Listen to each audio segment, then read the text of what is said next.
I didn't know what that's a computer room. I was like, I didn't know how to computer room. Without computers. Exactly. So you remember, I talked to you, Tammy talked to you, Dave talked to you. We're all from Colorado. And so the last time we talked to you was a different situation, right? Our investigation was open and your case was open. That's completely different now. So your case is completely closed. Nothing about what we're going to talk about today has anything to do with an open investigation. So we're not here to get more charges on you or get any statements from you that are going to jam you up anymore. Right? That's all done. So all of our cases are closed and the court case is closed. So there's nothing that we're going to talk about today that's going to get you in any type of trouble at all. And so I wanted to make sure you knew that's not why we're here. Okay. But why we are here. So the three of us work from three different agencies, right? Quite a bit different. CBI, FBI, and Frederick. Different goals. And the things that happened with you kind of all brought us together. And as the months have passed on since everything happened, we just keep in touch with each other and we keep talking to each other. And we've all separately kind of said, did Chris seem unique to you? And me and Tammy have talked about this. Dave and I have talked about this. Did Chris's situation seem different to you? And we keep having that conversation. We can't quite put our finger on it, right? We think that your life leading up to all of the things that happened were very interesting to us. And for me personally, I don't know if you remember, but one of the last things you told me was, "Hey, Graham, I'm sorry that I started lying to you." And that stuck with me for the last couple of months. It's been ringing in my head, right? I've never, ever worked a case like this where someone told me that ever. And so as I walked away, I thought, Chris is different. Chris is a little bit unique in that regard. So in talking with Tammy and talking with Dave, I said, what did you feel like when it all went down? When we were there, we were talking to you guys, and we all kind of, in our own different way and in our own different wording, said it all happened a bit too quick for us, right? So when we saw you last, we were talking about your family, about your parents, about everyone. And then the next thing you know, for me and Tammy and for Dave, all of a sudden some patrol officers came in and arrested you. And that was far quicker than we had hoped it would happen. And you understand why that happened, and we understand why that happened. But it left us with 1,000 questions that we didn't get to ask. And then even more importantly, I think it probably left you with 1,000 things that you didn't get to talk about with us. I don't know if you feel that way or not, but, and so that's why we're here today. We wanted to kind of talk to you a little bit more about everything, I think there's a lot of things that you didn't get to talk about. And so, that's why we're here. And it sticks with me that to this day, there's not one person that's told me, I saw it coming. I knew Chris was like that. I knew it. Not one person. So it's interesting to me, right? Not one. So we want to talk a little bit about that. Some of the people that we work with, your family, Shanann's family, have said, if you get to talk to Chris, would you tell him some things for me? So we have that to talk about today, and it's good. I think you'll like it. I think it will give you some closure. And so really that's why we're here. Are you available to talk to us? Yeah, definitely. Okay. All right. So off the bat, if you have any questions, just tell us. Okay. If there's something that you don't want to talk about, that's okay. Wouldn't that press you a little bit? Gabby might say, well, do you mind if we just maybe then ask one question? If something makes you uncomfortable, just tell us. If we need to take any bathroom breaks, we can take bathroom breaks. For anything like that. And we'll take bathroom breaks and water breaks ourselves too. So then, is there anything about your schedule today that makes it that you can't talk to us? No, there was like a pass for this and the AM and the PM. Okay. They reserved the room the whole day. Oh, just okay. in case. That's just what they do. Okay, I didn't know if that was like two separate things or something. I think you have to go back for lunch to get counted for or something. Oh. Accounted for. Yeah, I think 11:30. Yeah, lunch is like 11, but they're counting like 12:15. So So in general, how is it here? it's a lot different in Colorado. Is it? Good or bad? It's better, I think, because it's Here, I'm actually around other people. I mean, in Colorado, it was just like I was segregated, and there was like pounding on the walls all night, screaming, and just it was hard me. From other people? Oh, Really? they're just telling me like how I should kill myself, and like what they're gonna do to me, and just like all that kind of stuff. So Oh. it was today. This is a lot different because I mean, people here don't seem to. It's not like they don't care, but it's just kind of like they don't like judge you as soon as you walk in. Colorado was like they knew why I was there, and they just that was it. They were just like they had 1 second on all of me. It would have been Really? they were, yeah. Gee, man. Must be out then. out of like Floyd County Jail. I don't know what it was like in DOC there, but like they had to lock down the jail for me to walk down the hallway. Wow. It will? So they had to make sure you were completely separated from anyone else. Gee. Wow. Like I didn't see anybody else there. Like I was still next to somebody, but like I never saw them. You just hear them. How did they know who you were? I don't know. I just they make phone calls in there too, Oh, okay. and they got the newspaper in there before I got in there. So Yeah. How was, have you been able to talk with family? oh yeah, definitely. Like we get from 6 p.m. to 7:30. That's our my unit's not out, so we get used to going at that point in time. Really? And do they charge you for it, or? Oh, it's just like it's like Secures or something. Okay. And how do you make money to pay for that? They put money on the phone. Oh. So if I call, like if I was like to dial somebody's number, they have to have like a phone account set up. Oh, I It's just gotcha. like restricted. And then so who you call pays for it? Yes. Oh, okay. Have you been able to talk to like family members and parents and all Yeah, that? my mom and dad, my sister. Okay. Good. Is that a good thing? That's a good thing. Definitely. Yeah. Yeah, they don't hear from me. They're like, "Oh, what's wrong? What's going on?" Oh, good. And how was it with them? And so far, so good. Yeah. Yeah. It was hard to hear your parents at sentencing. Yeah. I didn't know if what they were gonna say. Mm-hmm. So Yeah. And so, yeah, I really appreciated what they said. I don't know about you. I definitely was. I didn't expect them to be there. So I knew they were there on the 6th. I'm sick, but I didn't expect them to fly back, and they Oh. wanted to fly back for that. So. Yeah. And then what your mom said. Definitely. Good. Well, so we have 1,000 questions. I'm sure you do too. Do you care if we start, or do you have any questions for us? Go ahead. We'll start. All right.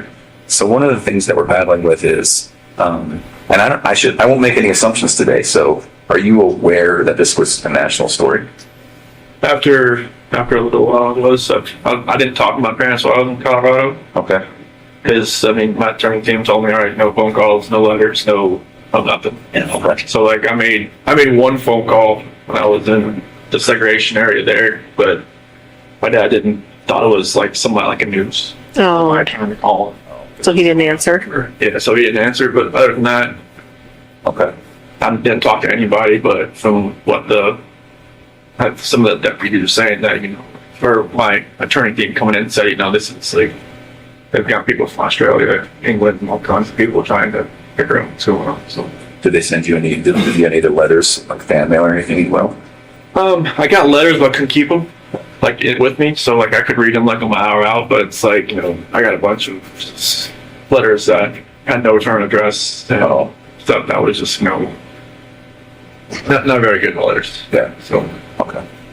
They came from a weird perspective, didn't they? From what we have heard. definitely there was one person I guess from Broomfield that was like writing like 4 times a week trying to come visit me, and then there was just a lot of people like writing that was like bleed through markers saying like you're a monster, or all kinds of crazy stuff. Well, we're going to talk about some hard issues today, but I don't intend to take you to a dark place today. Okay. I hope that when we're done, you'll feel better. I hope it'll be therapeutic. We're going to talk about, obviously, what happened with your family. So that's going to be hard to talk about. I appreciate anything you can tell me about it. If you need to take time out, if you need to get a tissue, that's fine, right? I think it'll be very good for you. It'll be good for us. And so one of the reasons I asked about that national attention is we were aware that you were getting a lot of letters, a lot of interest. And then us personally as law enforcement, we got so many people who claimed to have known you, claimed to have been with you, dated you, slept with you, and 99 times out of 100, they were just crazy people, right? And so maybe that's a good place to start. Had you heard about any of that? John, well, she told me about some dude from Wyoming. Yeah. Trent? Yeah, that guy. That blew my mind. I was like, who the hell is this guy? And who told you about that? Attorney John Walsh. Oh, okay. Yeah. Do you mind if we talk about him? Graham and I interviewed him. You had to? Yes. Waste our lives. Yes. So Trent, in summary, Trent came in and said, met you online on a dating app, had a few, casual but quick sexual encounters with you. And let me be very clear. Not only are we not here to jam you up today, we're also not here to judge you. And if there is anything like that, you can imagine we've heard way worse, way different, So if it's true, I hope that you can just casually say, yeah, I mean, this happened. It wasn't as bad as he said, but maybe this happened. So his story was met online, met you, and it was a time when you were experimenting with maybe men. And so he said he met a couple times, met his friends, went to an apartment, had a couple of meetings in a parking lot, and that was basically it. Any of that sound familiar? Okay. I never met the guy. Okay. All right. Yeah, he talked about being in your truck with your girls, like the whole 9 yards. So Okay. All right. I've never even been to Wyoming, let alone driven up there to see someone. Yeah. And so this is maybe a weird question for you. Do you have any gay experience? No, Okay. Any interest? no, Okay. Never had a time experimented, wondered? no. Okay. Is it possible that he found you instead of you finding him? From what John told me, just found me on like a WhatsApp. Yeah. I don't even have that app. Okay. Never got me. You had my phone, so Okay. you could probably saw what app I had, but I'd never even heard of the app. But Okay. apparently, like he told me, like I met him do like a rehab center or something. Is that what it said? no, that was another guy. Yeah. Yeah, it was totally. No. So did you see a picture of him on the news or anything? John showed me a picture of it. Okay. Like, well, this guy, and like, John was kind of, making fun of, like, do you know him? Sure. I'm like, no. So you saw it and you were like, no way. Big lips. Did you see his giant lips? Yeah, she's like, I have no clue. And he's somewhat memorable. I mean, Yeah. If you met him or talked to him or got to know him, you might remember. He was kind of meek, Yeah. but also a little bit flamboyant. He did fake lip, or not fake lips, but injections. Uh-huh. He was very into skincare and makeup. And he mentioned that one of the times, just as a gift, you got him some skincare products. Does any of that sound familiar? No. Okay. You can imagine all the stuff we're dealing with. Okay, so that's one. Trent Bolts. There was another gal that you were dealing with. Amanda McMahon. Have you ever heard that name? No. John showed me a picture of her. Okay. Oh, you did see a picture of her too? Yeah, he had like, that's the same. Yeah, Does that look familiar? that's the same picture he showed me on Okay. in my soul. And I was looking, I was like, who's that? He's like, oh, you don't know her either? Yeah. It's like, no. Yeah. He said it was like a Chick-fil-A parking lot rendezvous or something. Right. And that's just not true. That's what she's claiming. Okay. Only went to one Chick-fil-A in Colorado. That was the one in Broomfield, Highway 7. Okay. That was it. Okay. Do you feel comfortable enough today to tell us if there were other people? Yeah, it was just Nicole. Okay. Yes. And that was it. Okay. As these people have come out, for the most part, we've not given their stories much credit. They're just crazy people who want attention. And so, but when that does happen, it does make us think, there may have been others. So Nicole was the only one. That was the only one. Was there ever like a one night stand with someone else just out of the blue and one and done? No. Okay. All right. Do you mind if we talk a little bit more about Nicole? Fine. So walk me through it, because that was one of the things we never really got to ask you about. Right. We didn't talk. Kind of kicked on and talked about where the girls were, but so what happened there? So it was probably around June 1st or something. That's when I first met her. And it was just like a work conversation. She messed with the gas meters that, were out in the field.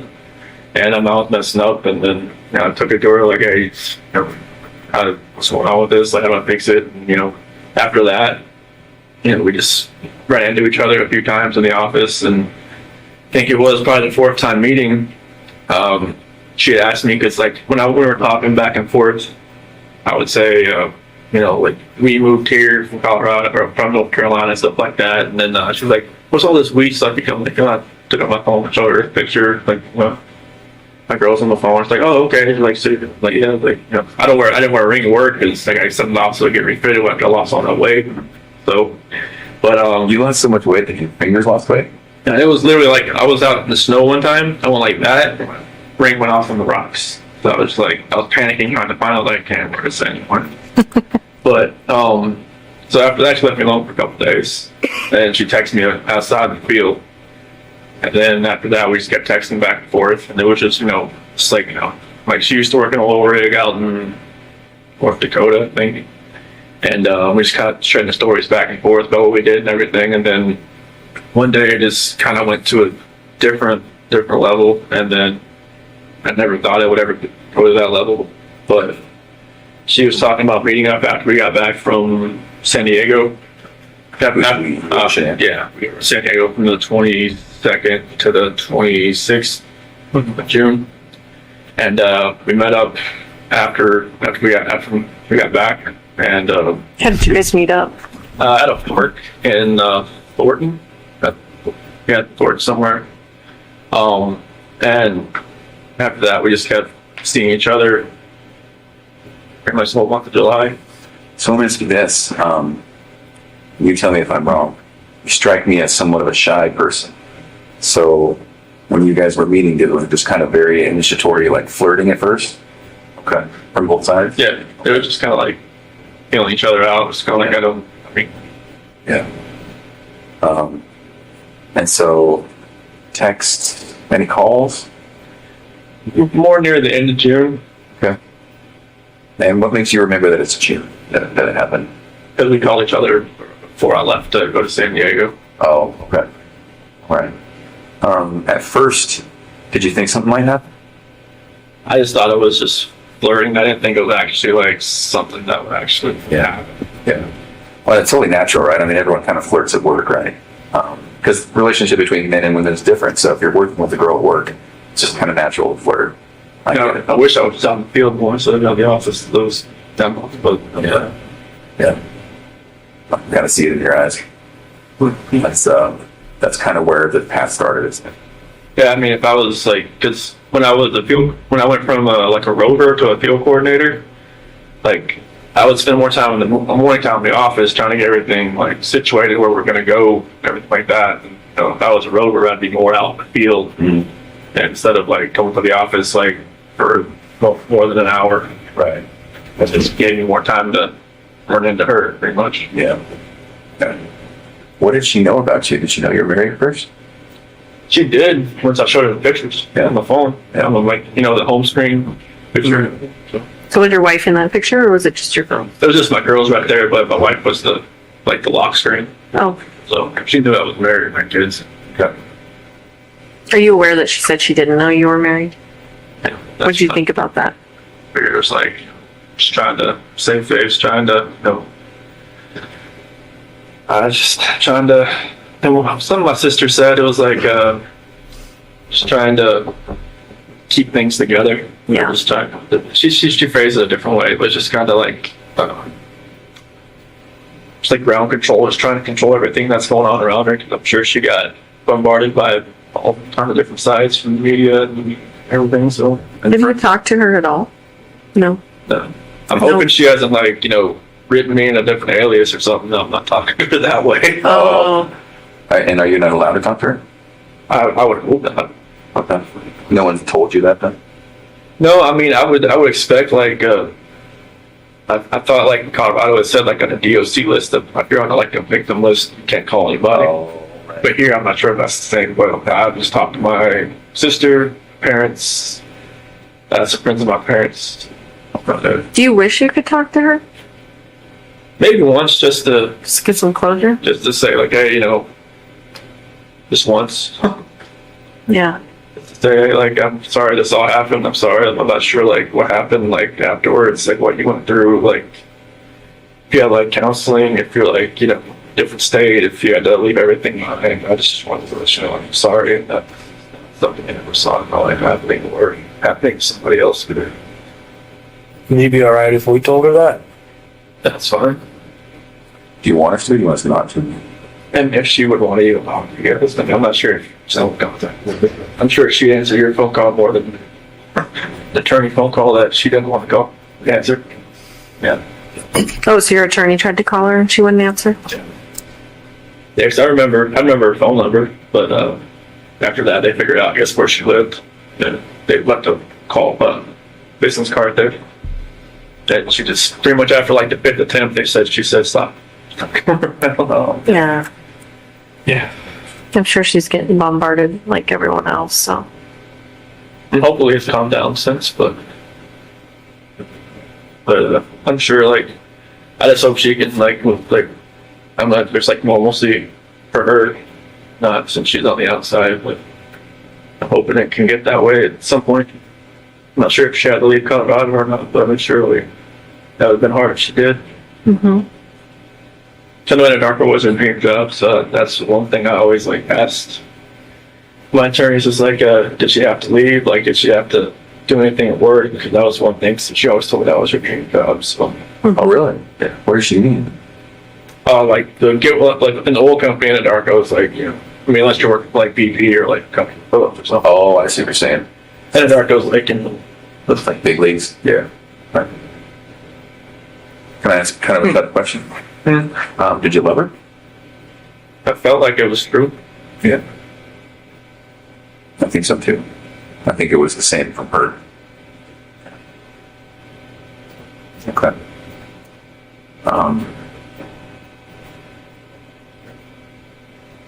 Tell us about the time you spent with her.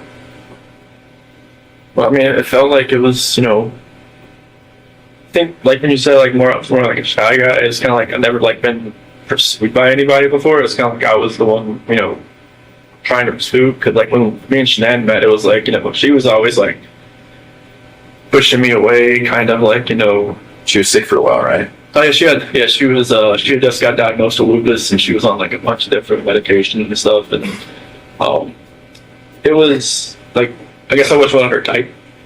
And You weren't her type? I wasn't her type. Cause like she told me like when she first, because we had met. She told you that? Yeah, You're not. I remember you telling me that. yeah, it was like, you know, when we first met, like was at a movie theater, and my cousin's ex-wife set us up. You were dressed like shit, weren't you? I didn't. I think that's what you told me. Yeah, I didn't know like that. They wouldn't have any games? So she was fancy and you were in like shorts and tennis shoes or something, right? I should have known the doorman, you know, was in a suit. And I was just like, this isn't good. Like when you were at the theater? It was a fancy theater, right? It was in Charlotte. It was called the Epicenter. And apparently, they give you like champagne and all kinds of stuff. Oh, this is a fancy date night theater. Yeah. Yeah. I think he came like he was going to a Like I was Cinemax, like I was going to a pond. like AMC theater. No, it was like you just watch the normal movie, but like you can like drink champagne and like have like, you know, a Jack and Coke beside the theater and just sit there and whatever. But like yeah, it's when she first saw me, she was like, I should probably just turn and talk to the bartender a little more. No, I'm not here to meet. But yeah, like I was like persistent trying to pursue something. I liked her, and even on our first date, like I couldn't even eat anything. Really, I was just like, you know, Just so nervous? yeah, Really? yeah. She was just like, you know, chowing down, and she was like, you eat like a bird. I'm like, oh, that's funny. And she talked to my parents, like, you know, months later. She was like, this guy just never ate. He's like, this guy eats like a trash disposal. This trash disposal. I was like, no, not around me. I was like, well, I'm just nervous. I was just like, I was always like shaking and everything. But yeah, I was always pursuing her, and then just like finally I grew onto her. Like, you know, I'm always like with her medications and stuff, I would always like, she had like 8 bottles of medication, so I would always get like her day and nights and kind of like put them all in that little, you know, flip open Pill box. you know, all that kind of stuff. And I would always, you know, be around her. I even went to her colonoscopy. And she said after that she knew I was like kind of a keeper. It's like, you know, like, who goes to a colonoscopy after 3 months with somebody? Right. That's a little soon. But she asked if she needed a ride. I'm like, yeah. She's like, you want to go colonoscopy with me? I'm like, sure, why not? Like, even sat with her while she drank that nasty stuff all day. Yeah. Oh. Or she's in the bathroom all day. Yeah. That clear stuff that's not real, that doesn't really taste clear. Yeah, but yeah, it was. I mean, it felt like it was a great relationship. Everything was great.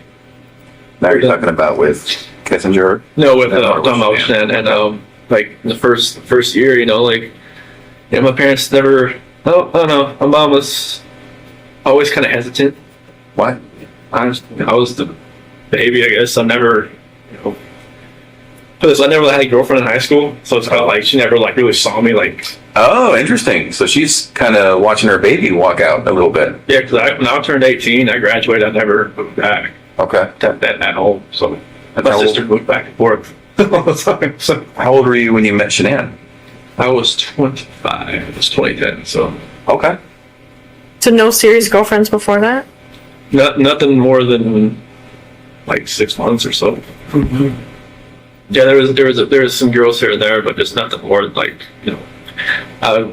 The last girlfriend I had before Shanann, she was just actually got divorced, and I should never did that. But it was more of like I was kind of like helping her get through her divorce. It seemed like she went on to somebody else. I'm like, oh, nice to know. You're the rebound guy. Rebound guy. Pretty much, but you know, that's how it goes. Would you say that in your relationships with women, it seems to me, and you tell me if I'm wrong, it seems to me like you're attracted to maybe a more dominant personality? It seemed like it because I'm more of the just reserved. I mean, I just kind of like go with the flow type. Yeah. And like, Stan usually made all the decisions. It seemed like so. I get that. I'm the same. Yeah. I don't know what it is. Yeah. I don't think that's right with you, but So then, and I know it's hard to keep bouncing back and forth, but, and one of the reasons we're here is we just keep telling ourselves, Grace just does not fit the mold. Grace does not. no. Like this, it just blows us away what happened, right? And so we will do a little bit of bouncing back and forth, and that's really just to get to know you a little bit better. Because we never really got that chance, did we? Pretty much twice. Yeah. Met you once. Yeah. Probably like three. Well, you remember 3 or 4 times probably. So then do you call her Nikki or Nicole? I would call her Nikki. Okay. I know there's so many Nikki's and Nicoles in this. Right. There is. I got confused. So we'll call her Nikki. So then with Nikki, was it different? It just seemed like I was more in control. It seemed like, and that never happened. Like she'd actually like asked me like my opinion on a lot of things, and just like what I wanted to do, and just kind of like, okay, That was new, wasn't it? very new. It's fascinating to me. And so did it feel more like an equal partnership or? It seemed like it. Yeah. Okay. So then when it was date night, would you guys talk about it? Would you ask to go somewhere? Or would she say, I want to go somewhere? Was it too fast? The first time we went out, it was to a movie over at the Orchard, about the 144th over there, and I asked her like, "Hey, you want to go see this movie?" And like, she's like, "Yeah." I'm like, "Okay, cool." And we got there, it was sold out, and normally I'd probably just have just wait 2 hours, like just go home, but not. She just wanted to walk around and just talk. I'm like, okay. Oh, wow. So that was different, and I think she wanted to go to the car museum, Shelby Museum in Boulder. I'd never been there, and I was That's right up your alley. So mechanic. I was just like, that was awesome, just to walk around cars for like an hour or so. And then, drag race in Vandermeer. Okay. And I haven't been to a drag race since 2008. And that was in Charlotte. Okay. Like, that was the main drag strip over there. That's like the NHRA, the Top Fuel, and fun car stuff. Like me and my dad used to grow up, Yeah. go there like all the time. And then went to camping in Sand Dunes National Park, and I'd never been camping. I always wanted to do it. Thought she'd done it like countless times. Oh, really? Okay. She's outdoorsy? Yes. Okay. Yeah, she I guess every time like she needed to clear her head, she'd just go by herself, just go somewhere. Oh, You know?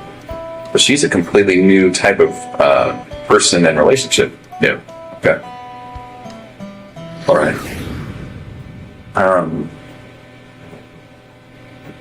What were you thinking this whole time? Like, In the back of my head, I was just telling myself, "What are you doing?" Like, every time, I open up my phone, I can see pictures like of my wife and my kids. I'm just like, "What am I doing?" And then, like, every time I was with her, it seemed like I didn't think. It seemed like it was like a blinder that was on my face. oh, And it was like every time I look back on it, like, like I have pictures of my wife and kids and myself.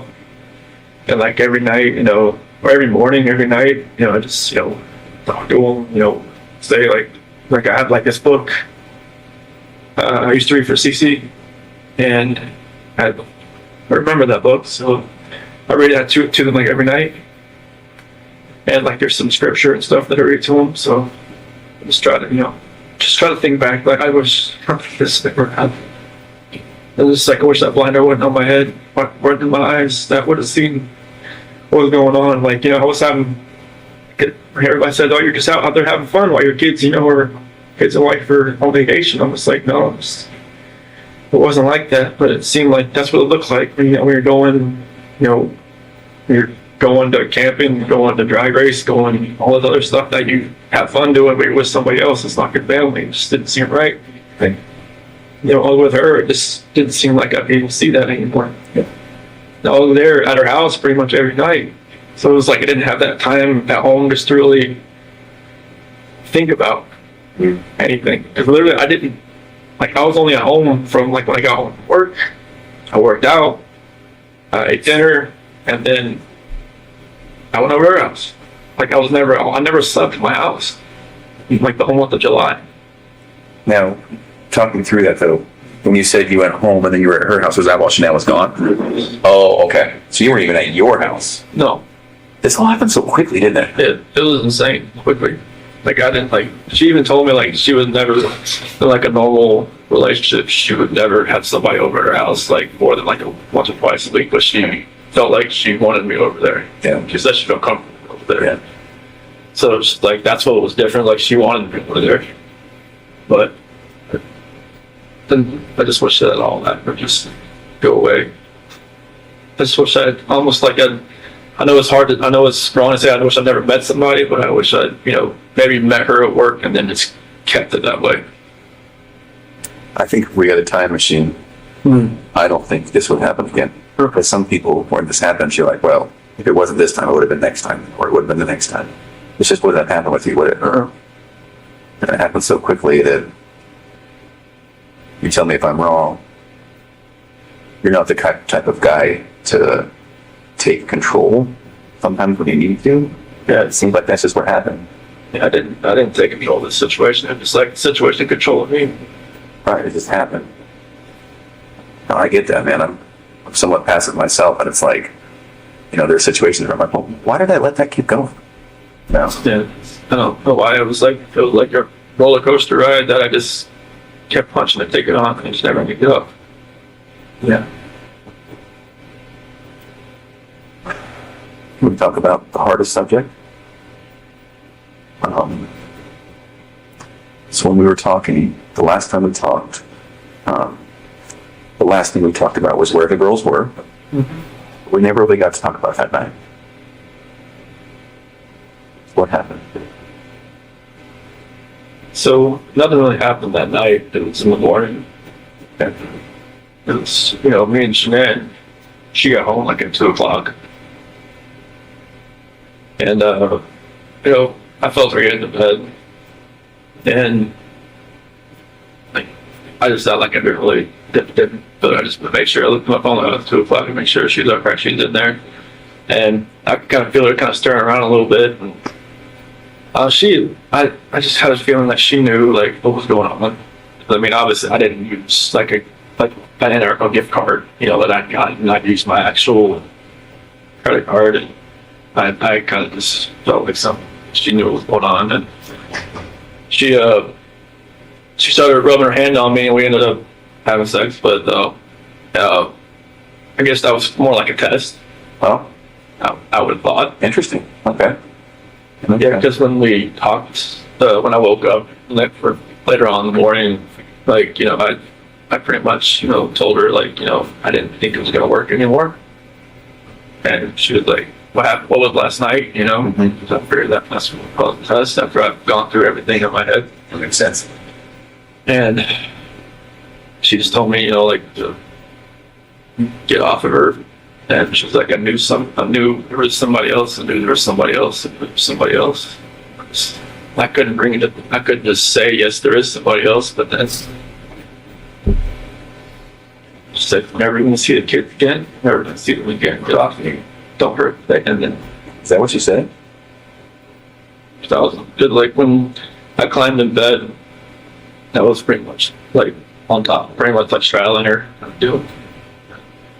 Okay. That she thought I was gonna, like, you know, hurt her or baby or something. So, because she knew that, like, you know, something had happened. She thought I was just trying to, you know, just check out or something. So, and that's when it happened. I know it's hard, but do you mind if we talk to the tiny bit deeper about that? So she comes home. You know, she touches you. You guys have sex. It seems like she's doing her test, which I understand. Sounds like you do too. I'm sure, like, you know, Nikki or something, yeah, Cole Atkinson or Cassie probably told her, you know, That's what I was thinking, right? They talked about it during that whole weekend. more than like that. That's my parents told me there was like going through like text messages. It's like all like pretty much they all kind of just told her he's with somebody else. You know, Yeah. And she spent a lot of time with the gals. That's what they did probably all weekend is talk about it, give her advice. I think that's what we found, right? Yeah.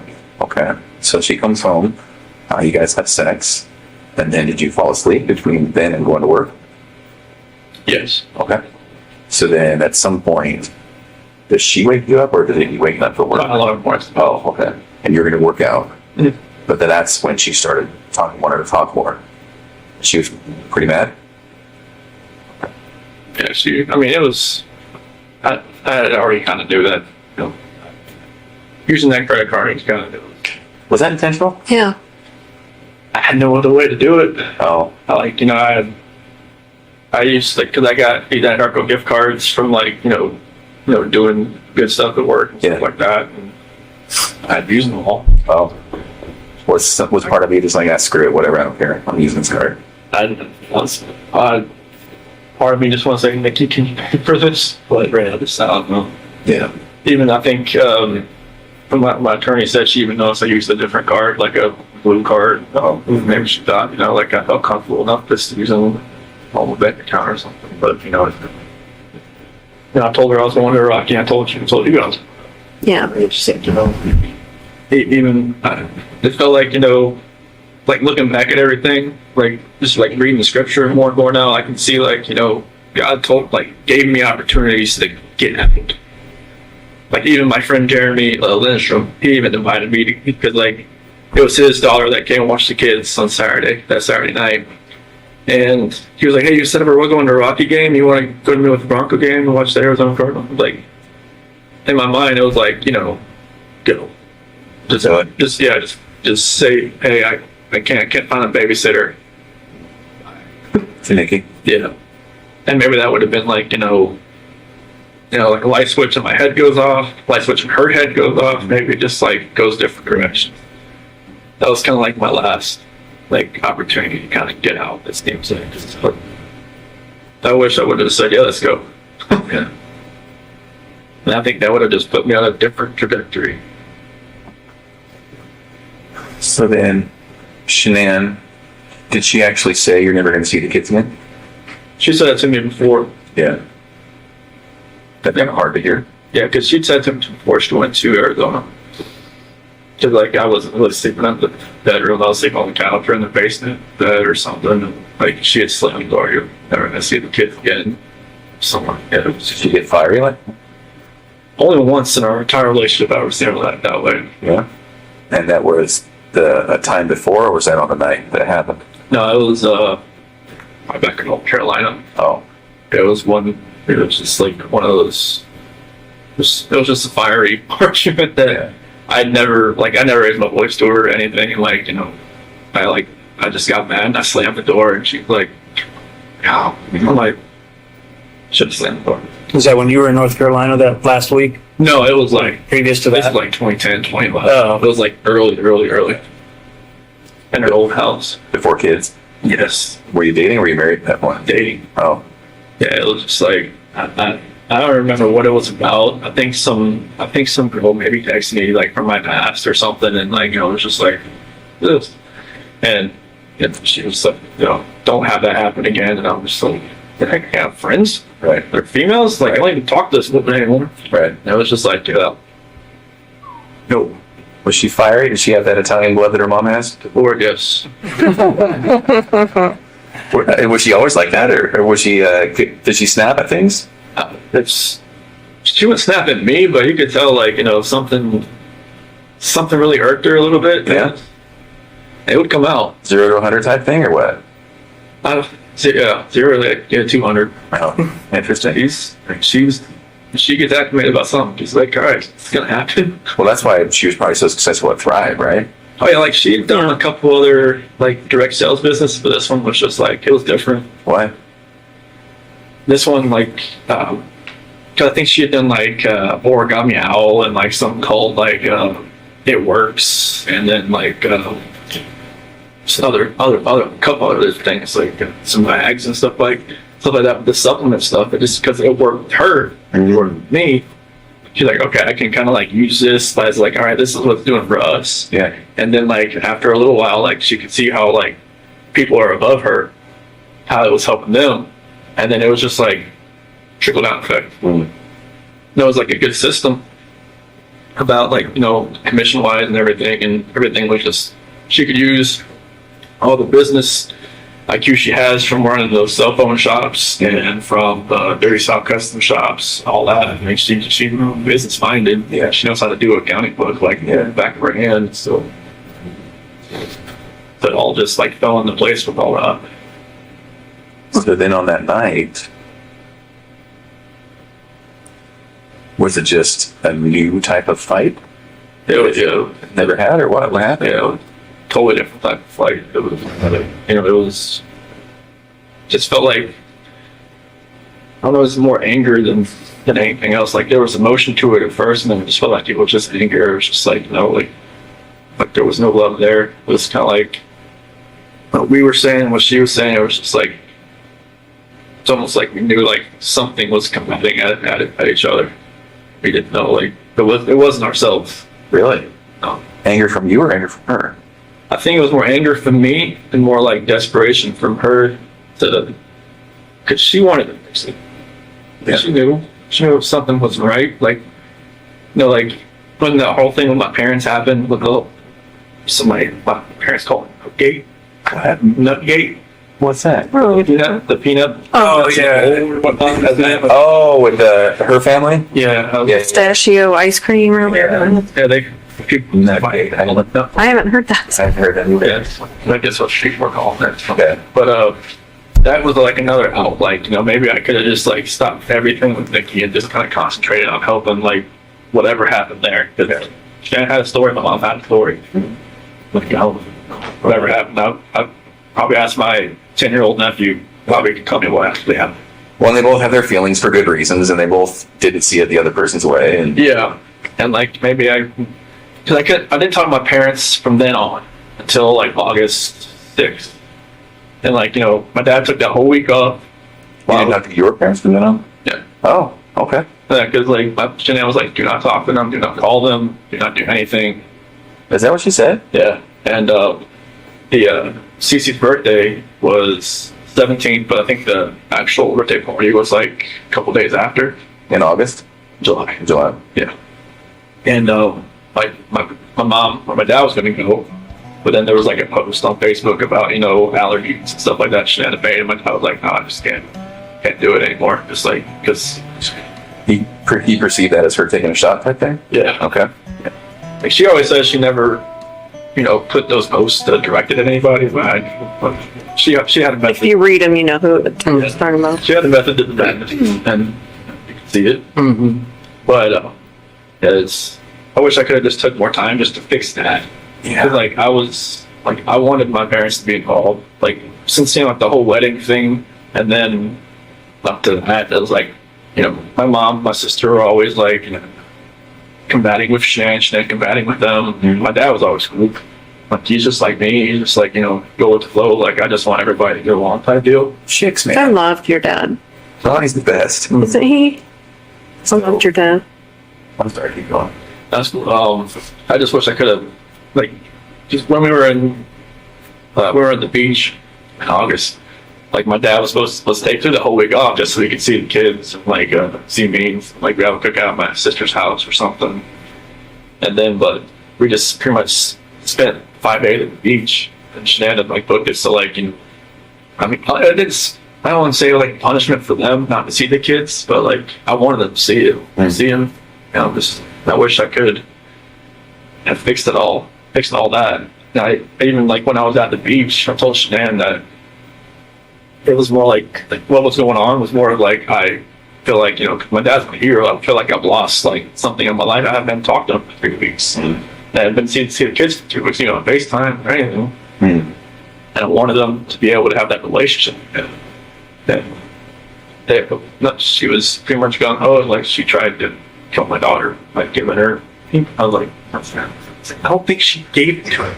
But And was that her stance? Is that your mom? put something in front of CC. Like to kill her or No, just like Didn't care. like Didn't pay attention. she thinks that allergies and like this state of age is like people think, like it's made up like kind of he'll be thing? fine. He'll just have a rash. He'll be fine. I've seen CC, like the first time. Well, I seen a picture when he had a cashew the first time. It wasn't good. And then she had kiwi the second time, and then the same thing happened. And I know it's real. So you know it's serious, yeah. Yeah, it's not like it wasn't like her throat like closed up, but she broke out in this full body rash that looked really crazy looking. And luckily, like nothing with her throat like happened.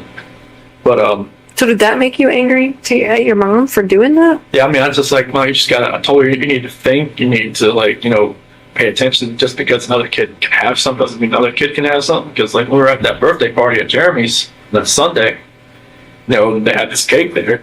Like Bella wanted it so bad. I'm like, can't give it to her because she can't have it. She was like, okay. And all the other kids were like, they can't have the cake. But like I just kind of took them off and gave them some like one of those frozen pops or something. But it's just like she had to learn that just because one kid can have something and there's another kid that can't have it for a legitimate reason, like she couldn't have done it. But that's the kind of talk I had with her when Shannon called me. I think it was maybe like middle of July or something when she told me all this had happened. Mhm. That's when I called my mom and talked to them for a while, and then they're just like, they just couldn't deal with her anymore.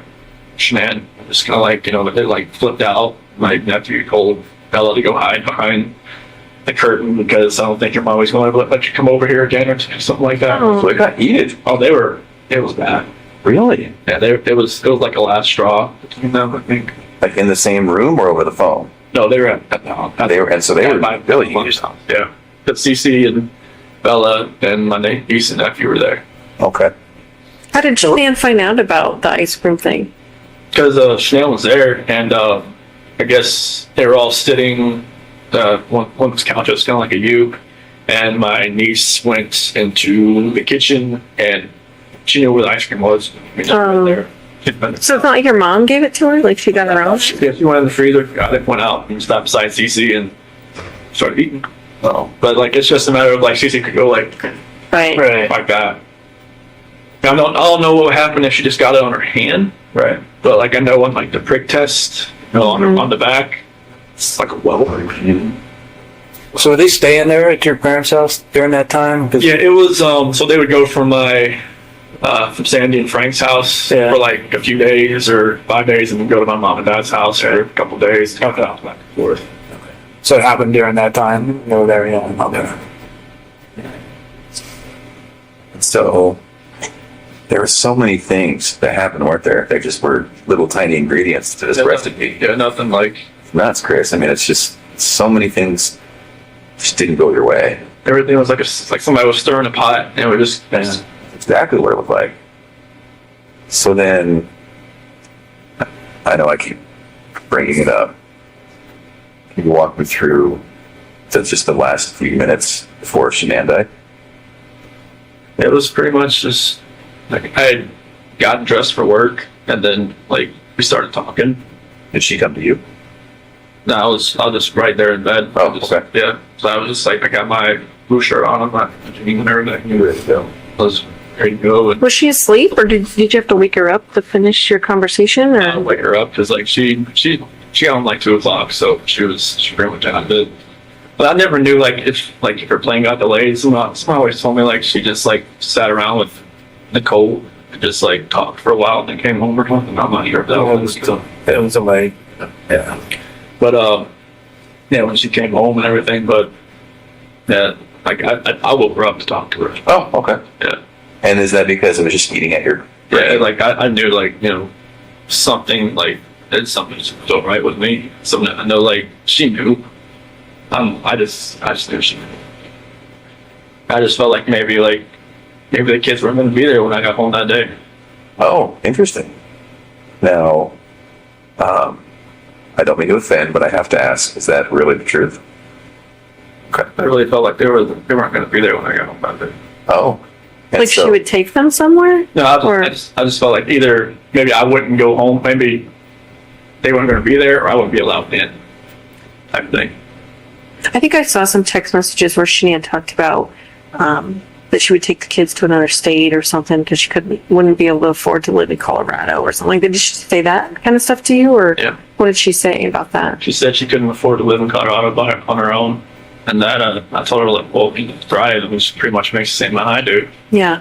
But she said she wouldn't want to try just because, Colorado, just the price of living there was a lot higher than North Carolina. And just so I'm clear, you thought maybe in your mind, you thought maybe she would take the kids somewhere else or like lock you out of the house or. Or just like, I wouldn't want to make a scene, like, trying like out on the door, trying to get in or anything like that. But like, I just felt like, that was what I did on Sunday. It was kind of like, or Saturday night, it was kind of like the last straw. Kind of like going out with somebody and actually having a good account card and just like not trying. I don't.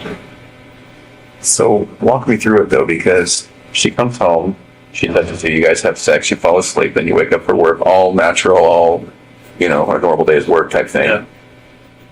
What was it that made you think, I just can't do this anymore, I have to talk to her? It was eating away at me. Like I knew like something. I knew everything that I did. Like I know like when I was with Nikki, it was different. Like I wasn't even like in the realm of I'm a dad, I'm a husband type thing. Oh, And then like I was saying, when I'm never at home, like sleeping at my own bed, like I have no like concept of that anymore. interesting. It So was- in your mind and heart, you could have moved on.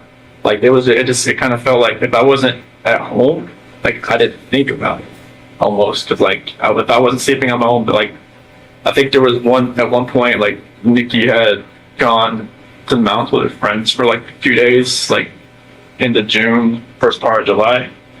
And then like, that part, obviously I was home, but like from that whole month of July on, it was like, I was never at home. Like I never had all those reminders around me. I never had, like every time my wife called me, I would be at Nikki's house. Oh, while she was in North Carolina? Yeah. Okay. And I would like, walk outside and talk to her, like when I was next to the car or something like that. I would never be at home looking like have all these pictures around me and just being in the same bed, seeing my kid bed, seeing everything that we built for the last 6 years. And so, did you just want to once and for all get it out in the open? I just wanted to just tell her how I was feeling at that point in time. Like I didn't feel like me and her were compatible anymore. Honestly, I didn't feel like that because what was going on with Nikki, it was new. It was new. Right, absolutely. Anything that's new always feels better than the old. Yes. You were probably bitten by the love bug. Yeah, It's not a lot of therapy. unfortunately, yeah, it was just like, I never felt that. I mean, even like with new relationships in the past, like it always felt different, like, the first couple weeks, and then, but it just, with someone Nikki felt different. I don't know what it was. Maybe it was just like you said, like, I was more in control, and like it was more of like maybe more of me coming out. Because Shanann always said, like, it always seemed I was more myself around other people, like, her cousin Cody, like, Cody lived or came up, visited us for a little bit while we were in Colorado for a little while, and Cody always talked about, like, oh, Chris is so funny, Chris is like, Shanann would always like, why you never like that with me? I'm just like, well, maybe I always felt nervous around you. There's only so much oxygen in the room, right? I say this to some people, what dominant personalities, I just always felt nervous. I always felt like I was, never could actually just be myself. Right. Nikki, I was myself like all the time. It was just different. Well, and it seems as though, and again, hard to talk about, and you tell me if I'm wrong, but it also seems, is it accurate to say that sexually you were able to say, Nikki, this is what I would like, this is what I'm into, or blah, blah, blah, and maybe not with Shanann? No, Nikki just wanted, she wanted what she wanted. She wanted to do it pretty much all the time. I was like, okay, that's fine with me. Okay. With Shanann, it was like, I'm like, hey. Sometimes it happens, sometimes it didn't, but that wasn't the case as far as that way. It was just like sexual, but it was mainly, I was just more myself. I could just not think about what I was going to say or plan what I was going to say or not, say something stupid or something. But, Right. A little bit of freedom. Can I ask you something about that morning that you had sex with Shanann?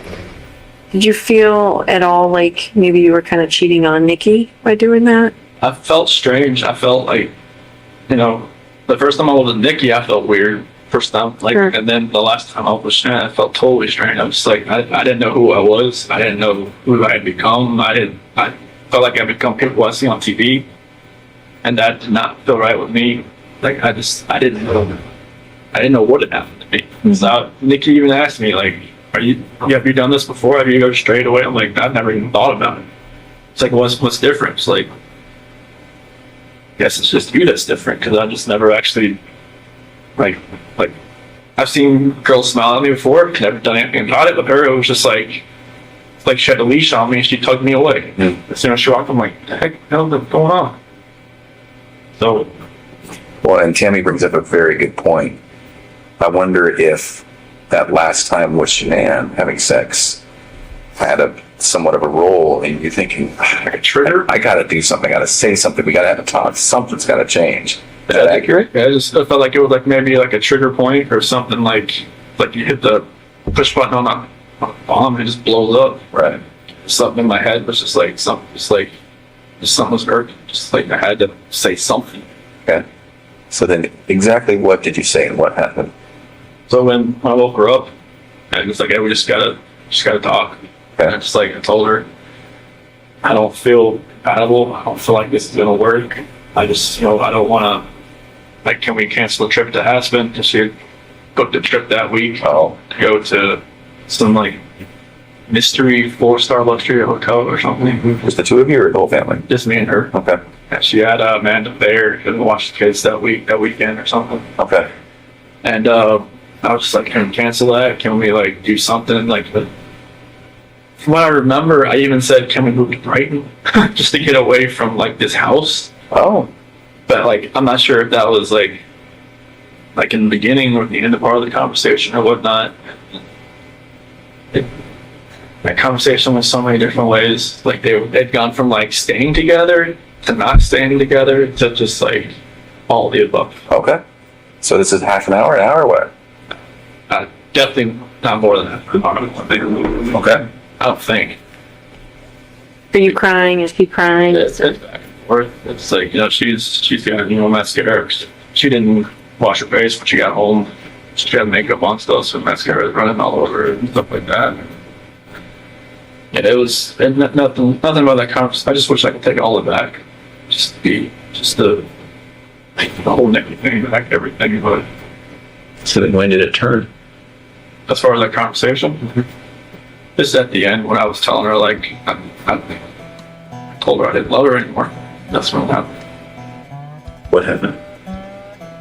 She told me to get off her, and then I put my hand on her. Okay.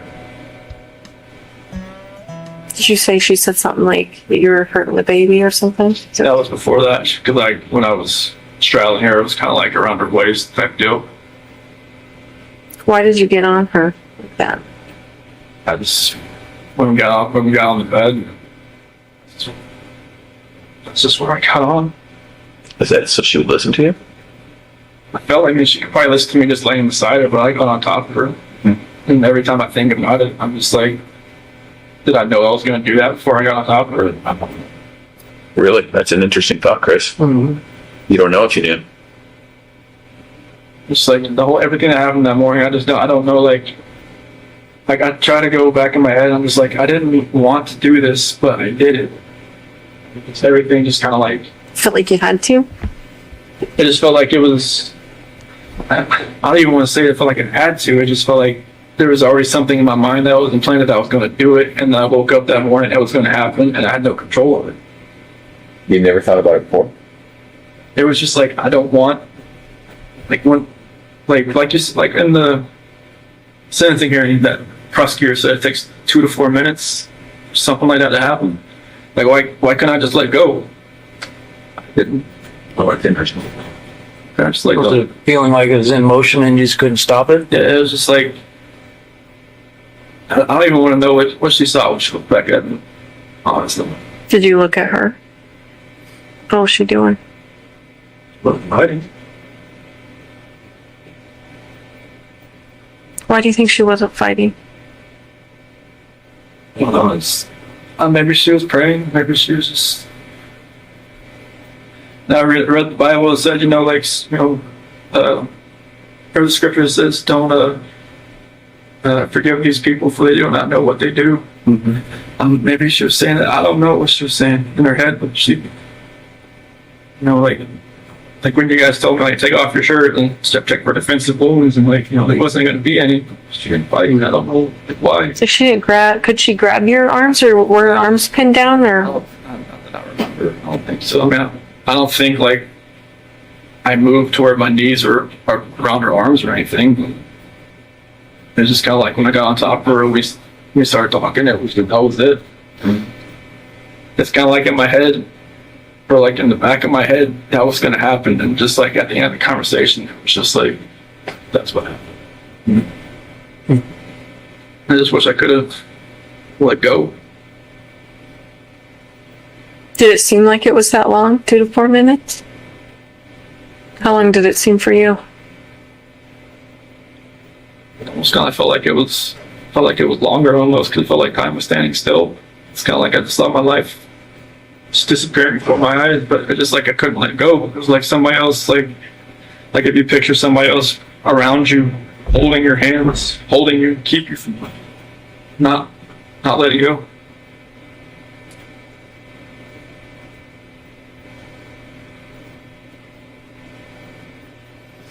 At some point there was a statement about rage. Do you feel like you're in a rage at that point?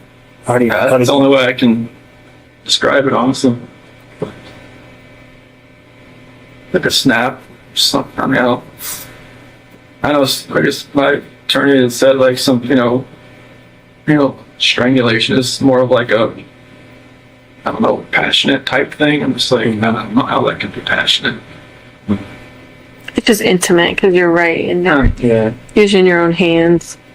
It's a lot different than someone standing across the room and you shooting them or something like that. So It just felt like somebody was like behind me, just like I just couldn't let go. It's interesting to me because there was a lot of things in your life that were like that, right? Where you're just like, maybe felt out of control, or maybe felt like, I don't know why I couldn't take a step back, or, like even when you said, when your buddy was like, let's go to the football game, you wanted to say yes, you just couldn't. Yeah, I wanted to. Like I haven't been to a football game since North Carolina, so I was just like, yeah, sure. Like, I wanted to say that. Yeah. I wanted to just text him, yeah, no, it fell through, can't go. So, then what?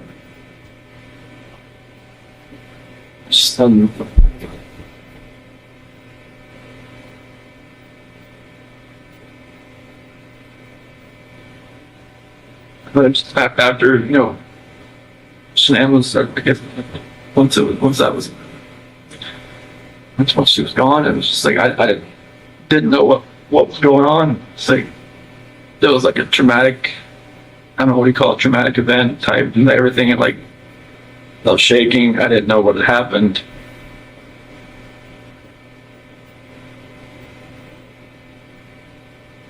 I didn't know what to do. I didn't know what I had done.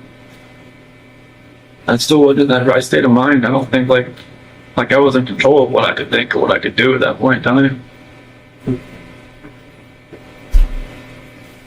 Like most people say, like, why don't you just call 911? I'm just like, unless you're in that situation, you don't know. We don't know what we would have done. It's easy to play Monday morning quarterback. Mm-hmm. I agree with that. Like I said, if somebody shoots somebody, you don't know what they was going through their mind at that point in time. Mm-hmm. You don't know what you'd have done. So what happened next? Well, it came in. So what happened, Bill Neiman? What she said? Oh, fine. Did she hear something? Is that what she told you? Obviously, I think. Okay. What did you tell him? Well, you don't feel good. And then, did that happen with Bella right in that room? Not proper. What happened? She walked in, that's, what she talking about. She was sleeping. Mm-hmm. Did you take her back to her room? But she had in that sheet and found it's like, Okay. And what? carried her downstairs. Backed my truck up. At that point, were the girls still there? Okay. So then Shanann's in the truck. Then went back to the house. We got everybody out in the truck. Was Bella first or was Cece first? And the truck? Yeah, I'm sorry. So Shanann was first, and then Bella was next. Was Bella alive when you guys got in the truck? Oh, okay. What happened? I woke back up. Okay. It's I don't really want to talk about this part, honestly. Okay. Those are my kids. It's my baby. I'm just talking about every night. Help me up. Okay. Every time I see pictures, I don't know how it's going to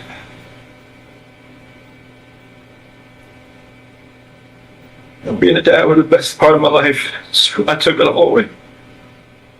I think that's the hardest part for us, Chris, is we see those videos, we see that love that you had for your girls. Like, it's obvious to us, and even to us, it's hard for us to understand how a dad who's given piggyback rides and, making snacks and watching princess movies and those kinds of things, how you get to that point, Like I said, it was just like something else was controlling me that day. I had no control over what I was like to fight back. Yeah. Like when that prosecutor said that Bella bit her tongue, like repeatedly, I just wanted to bang my head up against the wall. So you put Shanann in the truck, and then you put the two girls in the truck? Were they just sitting in their car seats, or I guess they didn't probably have car seats in your truck, did they? So sitting in the back with in that bench and So Shanann was back there too? she was on the floor. What did they say about Shanann being on the floor? Not be okay. What'd you tell them? She'll be fine.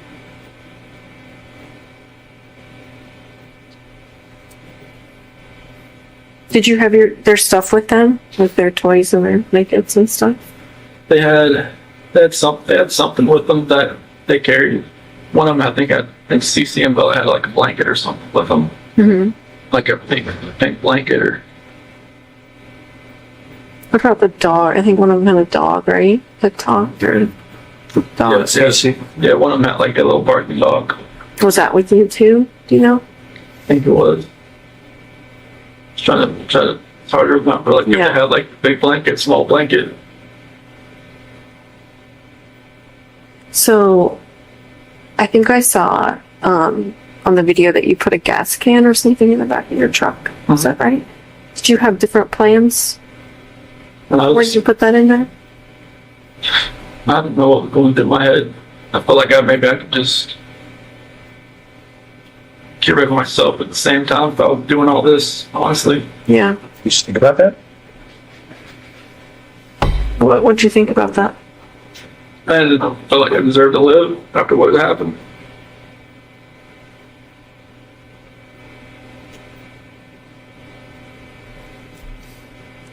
Was there any thought to the whole family going away that day, to include you? After everything happened, that's the definite thought.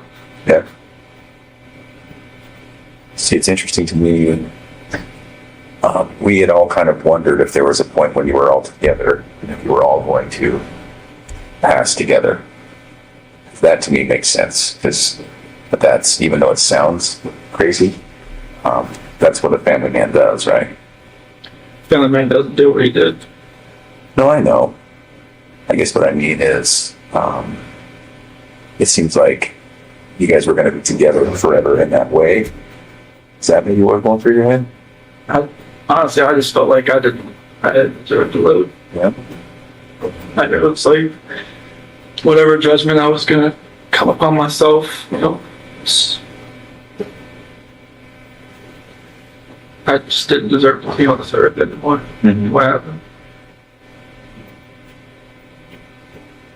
Okay. So what made you not do that? You think?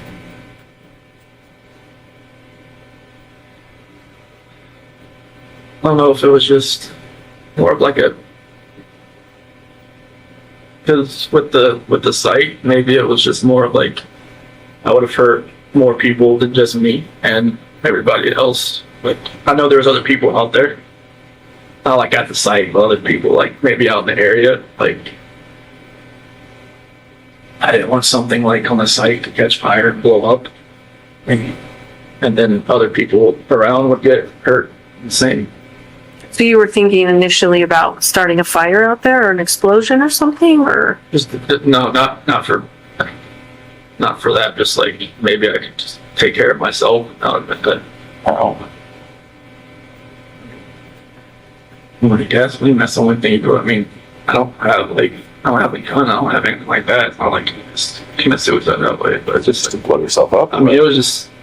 I wasn't thinking. Yeah. I don't have weapons. I've never hunted before in my life. I don't know what. I mean, nothing was right that morning. Yeah. I remember you kept telling me that. You kept saying, I didn't know what I was doing, Tammy. I didn't know. Like, Yeah, when you asked me I about remember- the sheet, like, what were you doing? Like, I don't know what I was doing. Yeah. I think you were just like in automatic mode, or it seemed like. So did you drive straight out there? So what were you thinking on the way out there? I was kind of like what I'm doing right now. I'm just like, nervous, shaking, not knowing, like, what's going to happen. Yeah. Like, I know, like, my life is completely changed. I don't know, like, what's happening. Like, honestly, like, I try to picture that whole ride. Like, it's like 45 minutes to an hour ride out there. And it's just like, couldn't I have, like, saved my girl's life? Couldn't I have done something? Why did I do it? I don't know. All right. Like, this is my flesh and blood. This is like what I wanted all my life, was to be a dad, just to have, kids, and they love me, all that. And it just nothing made sense. All right. Like the oil tank, nothing made sense. I'm just like, what the doing? Mm-hmm. So what happened when you got out there? I took Shanann out just to a place off to the site. Mm-hmm. And then What were the girls doing when you were doing that? just sent the back truck.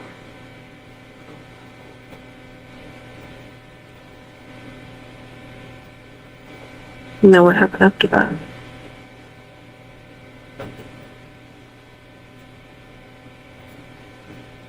CC was first.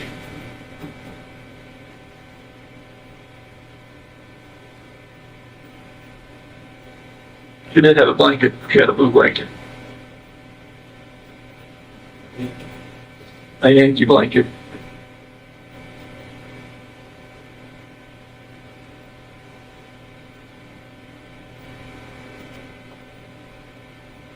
So was she alive when she went into the oil tank? No? I put the blanket over her head. And that's how she passed. Good brief. I put the blanket over her head. I didn't want to. No.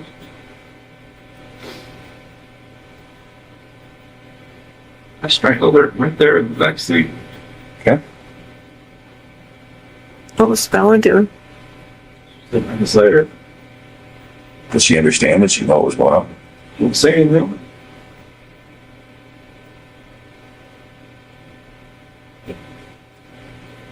And then the same for Bella. Just without a blanket. With the blanket. Oh, okay. I didn't look.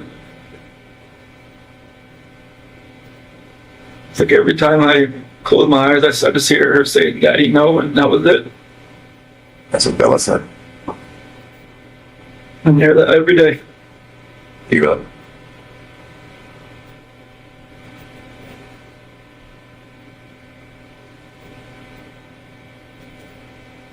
Sorry, man.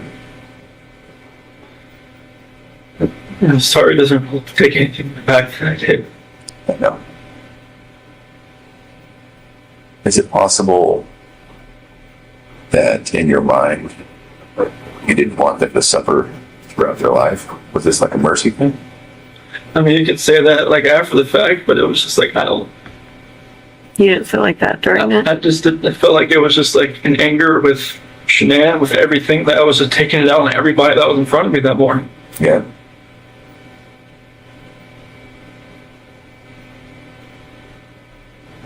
I mean, kids growing up without their parents, I mean, depending on what grandparents or whoever they grew up with, seemed to be fine. But it was just like, it was an anger thing. It was just like,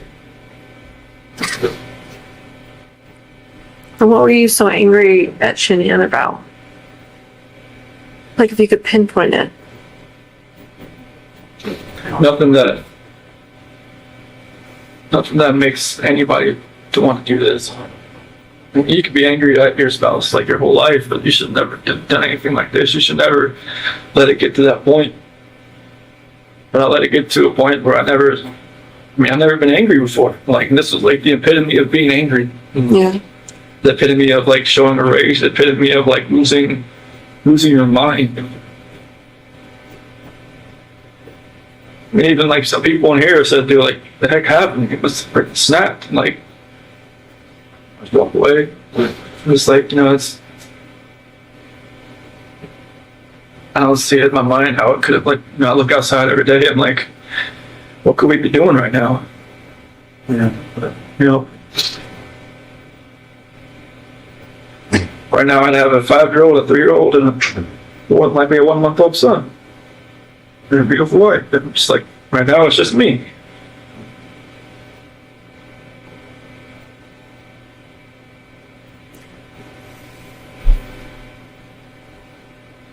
I watched that video of you finding out that Shanann was pregnant. Don't seem excited. You seem like kind of in shock. Scared. And yeah, like, oh fuck. Like, Well, it's already complicated and now this. Well, it's like, when we had talked about it like a couple weeks, it happened fast. Like with Bella, it was like we almost gave up trying. And then she bought me like a supercharger for my car. And then with CC, it was like we had to try. And then finally, but with Nico, it was, once or twice, and then like 2 weeks later, she's pregnant. Was that what happened? Yes. I just like, it was more of like surprise, scared. I'm like, wait, what? Like we just talked about this. Like, people have brought up the fact like, oh, she was probably pregnant before, like you guys even talked about it. I'm just like, it's not, no. Oh. But like, it was insanely fast. I give it that. Like, that's the only reason I ever gave that notion, like, even the moment of thought, because it was like faster than any other time that she'd gotten pregnant. You just didn't seem happy. Like, you know what I mean? Like, I don't remember the video much. I know she was wearing like a "Oops, we did it again" shirt, I think, and I was walking up my cooler or something. And I don't remember like my actual like reaction, like watching the video, but like I could see her probably see like didn't seem like he was jumping for joy type thing. yeah, it didn't seem like that. Did you watch the one of when I found out about Cece? Oh, No, okay. is it totally different? Yeah, it was. Yeah. Yeah, it was. Because Bella was in the crib and it had an eviction notice on the. Oh, yeah, I think you told me about it. Yeah, I never saw it though. Yeah, I picked up Bella and spun her around and whatnot. This time it was just me and Shanann, and she was in the kitchen. I don't know, like, I don't forget what date it was. Maybe like June 3rd or 5th or 7th. I'm not sure like what date it was the video, but maybe I already felt guilty about talking to Nikki at work. Yeah. Maybe that was going through my head. Is that the potential timing? Does that make sense? Okay. I don't remember the video, what day the video was, but I knew like I kind of met Nikki around like June 1st. I knew like she told me like afterwards. When you say met her, you mean like went on a date with her? No, I never went on a date with her until she was in North Carolina. Oh, okay. You're just like flirting stuff. Yeah, I mean, there was natural flirting back and forth, and I was just like, I knew that like with that video timing, I probably just looked like I was like felt guilty for even talking to my girl at work. Well, you probably did, right? Yeah. Did you guys fight before you and Shanann? I know you talked about like not really raising your voice and stuff. Was there? Because I want to say, didn't a neighbor talk about them fighting and stuff? Yeah, but that was embellished and exaggerated, and he retracted that. Oh, he ended up doing that. Did you guys ever fight? Did you ever? I mean, Was there any domestic violence in your house? Like, Oh, I never. this is strange to us. Even from her to you, I mean, Yeah. she gets mad when she's pregnant and grabs a knife, or Like smacks you or smacks you around, or nothing. no, she'd never like nothing. Okay. That's what makes all this even more hard to understand from my standpoint, or from yours too. Yeah. Did she ever belittle you at all? Did you ever feel that way, maybe? Was that? Did she ever make you feel like she belittled you, or you felt belittled by her? I mean, there's always points like in a marriage where like the dominant person like takes control of everything, but like no, I was just my whole life I just kind of went with the flow. Like I never like put myself in the center of attention. I didn't want to be. Yeah. I just wanted to be in the back row. Mm-hmm. So I mean, if she did belittle me, I couldn't pick an exact point or time. She never really felt that way. No, I mean, I always knew I was like, the introvert, and she was she took control of most situations. Like when people came over, like I knew what my role was. Yeah. Like I watch videos of like cooking, or she'd make like power balls, or or like protein balls, or whatever. Yeah. You just don't seem like you want to be in those videos. No. Like I feel like you were being forced to be in those videos. And correct me if I'm wrong, but Yeah, that's what it seemed like to me. I hated being. I mean, I did it for her, because Right. it was for her business and Sure. stuff. But like it was, I hated just being out Yeah. for everybody to see. That's why like the whole like the gender reveal thing. I was just like, I didn't want it to be like some live Facebook video. I'm just like, no.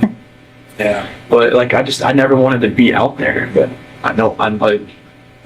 Well, even when we talk about this a lot, Tammy and I and Dave, even when it was, I think it was Florida on some Lavelle or Thrive thing, and she's like, here we are, and it's all expenses paid, and I was like, I remember looking at you and thinking, like, he is not into this video right now. No, you don't look into any other videos, I'll be honest with you. I wouldn't be either. Yeah. Yeah, I don't I mean, I remember you talking about like she would even post stuff for you. Like, Oh, yeah. you're technically a salesman too of Yeah, I was- Lavelle, of Yeah. Thrive. Like she put me underneath her, not like anything, like any of my friends or stuff, like anything I do would help her. Right. So it was just, I would send her pictures. Like I should take a picture with your patch. I'm like, okay, send it to her, and then she'd make a post about it. She eventually, she was like, I need to take more control over like your business and stuff. I'm just like, I don't know what to talk about. Right. Like if I wanted to talk to somebody at the mall or at the pool or somebody about this, I just stumble all over my words and just like, they'd be like, okay, bye. But no. Yeah. Yeah, I'm not a salesman. I mean, she could sell everything you're wearing back to you, Right. and you wouldn't even know it. Like, wait, I just paid. right. Sure, I paid $20 for it. But yeah, it's those videos were not me. I did it just to support her. You know, like when she always say, "Oh, Could you tell her no? Could you say, I don't want to be in that video? Or was that an option? probably not an option." I mean, it's like, she would have been like, "Oh, why is this to help our family? This is for to help this and that." So I couldn't have told her no. I mean, they would have made her mad. I would like no. I wouldn't even start that just because it's for the business, it's for the family. I was just gonna try to help out wherever I can. Right. Did that actually make money? Mhm. So not only just more sales, but it actually put money in your guys' pocket. And she made probably in that last year probably as much as I did. On commissions, basically. I mean, I know that's a simplified version of it, but Yep. I mean, it's they don't take taxes out on it, so right. so that was like the good thing, and they paid for your car. Mm-hmm. So Did they give you an allowance or something to buy a car? yeah, once you Lease it. you're a certain level, like a 12K or above, they give you a car allowance once a month. I'm not sure how they make money. The owners doing that, but they did. Yeah. Unless there's just like an insane markup on the product, which I guess there is. Probably that's it. I'm not sure how much it costs for them to make it. Yeah. Did you feel like a different person wearing those patches? Especially like the Duo, the Burn. I mean, like the Apple Watches. Like if you look on it, like when it tells you your exercise, it says I was exercising like all day because my heart rate was like up Oh, just from those patches. Was it full of caffeine or what? They just have something. They had something in them. I mean, I had the black label ones, the longer black ones. Those had caffeine in them, but it never had that effect. I mean, the Duo Burn ones, the ones that are more of like the fat loss type, it felt like I was working out all day, even though I wasn't. Oh, were you tired? I mean, I know at some points, even Nikki said that, like, I'd fall asleep on the couch, Oh, on her couch while I was talking to her, and then, like, pick back up like I never knew I fell asleep. Which I don't know if it was, like, some insomnia thing or what, but, like, I wasn't sleeping. you had a lot going on then. Yeah. Yeah, but those are the only patches I really felt like a real big difference on, just because it felt like I was working out all day. Mm-hmm. You don't feel like they changed your personality or anything like that, though, or do you? I don't really know. I know that I just felt different on those than any other patch. It was felt like I could just go longer and longer each day, Mm-hmm. and I'm not sure like if that was probably a bad thing, because I don't think I was probably sleeping more 3 hours a night. So would you stay when Shannon was gone? Would you stay with Nikki and then go home for to get ready? What? Yeah, I just wake up at like 4:30, go home and get ready for work and leave, and I just work out when I got back home. Mm-hmm.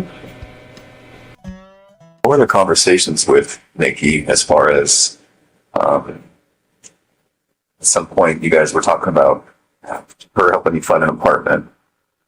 So what did you guys talk about as far as your future together? That didn't really happen until like we got back from the beach. So I told her like I lied to her like, hey, like I don't like I had talked to Shannon about getting a separation. And that talk hadn't happened yet.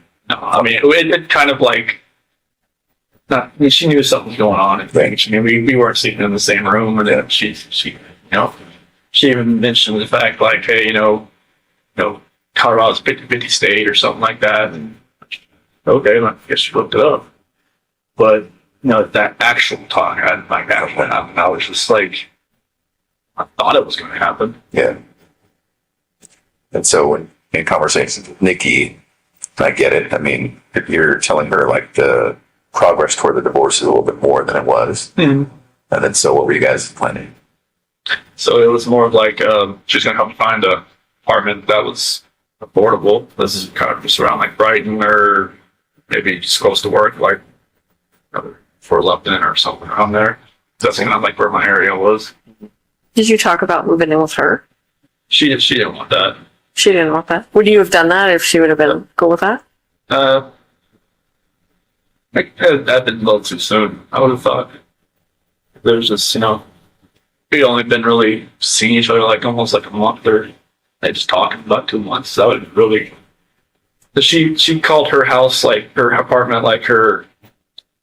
I don't know, like her, kind of like a shield, or kind of like her. She had another word for it, but Like her safe place? yeah, like a safe place or something like that. And she would like, people like to invade it, but that's why she always let me come over, because she said she felt like that was fine, like her dog liked me and everything. Like she would say, hey, just ship people along here type thing. Like, oh, okay. So you and Shannon, did you and talk about selling the house? Or what point did you? And there was some discussion there with Ann. Yes. And Yeah, she had sent an email about like how we would go about like selling the house. yeah. And I think Ann told her about, Ann was always about getting pre-approved. Just like, like if you're going to sell your house, get pre-approved for like another house. So it's like, much faster. Yeah, so you can just quickly transition from one to the other. When did that happen? Remember? I think it was either right before we left. No, that had to have been like first week of August, somewhere around there. I think she may have contacted her. So the plan was maybe to buy a house. I think you told me in Brighton, you think about buying a house in Brighton. Yeah, just like, Yeah, from- she liked that Adams 12 school system or something. Yeah. So Okay. I think that's what Brighton is. Yeah. What were you thinking about when you called the school that day, on Monday? I was freaking out. I didn't know, like I was thinking in my head, like what I just did, what I just done, and I didn't know, like it was stupid to do anything. To call the school, to call Ann, to call anybody. I mean, they were right to be, suspicious about anything. Look, 'cause I knew I probably sounded eccentric on the phone and out of sorts, and just I can only I don't even know what they were thinking. They heard me. I think they thought I was weird, but I don't know how you would not sound weird, like you said. So